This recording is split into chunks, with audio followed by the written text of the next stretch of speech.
certify, and by changing the spatial position of your focused laser beam, you can really provide three-dimensional materials here with desired geometries. And just to give you a bit of an illustration of what type of dimensions we speak here, so we can speak of typical feature sizes, let's say down to 100 nanometer, but even if we just say we have a filter size of 1 micrometer, this is already quite small, because thanks to a pretty large... As a review, there is in-depth discussion about the resolution itself. So now instrumentation. I have to give you warnings that there are many ways of doing nuclear microscopy, and I don't have time today to discuss all of it. But I'm going to talk about the two approaches that we use in the lab in Sydney. Importantly, I want to really sort of make you aware that doing this measurements is quite tricky.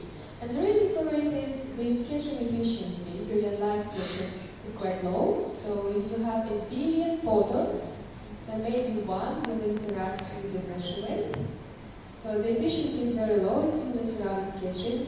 Secondly, the frequencies that we need to detect, the frequency shapes, are in gigahertz range, which means that a normal structures and how to prepare the samples. Actually, this is a very general knowledge, but I noticed that the perovskite is not so popular in the photonics researchers. 150 nanometer and get injection electron emission into the Japanese photolysis, contain chlorophyll, chlorinated and carbonic, which extend the actual centering in the 400 to 700. Research methodology,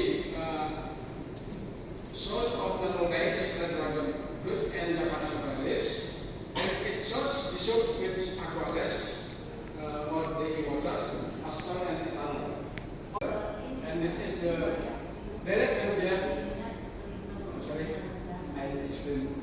There is a direct media of NFAQ. This is the indirect. The same solution. This is direct media of NF dissolved in asphalt. This is indirect of NF dissolved in asphalt.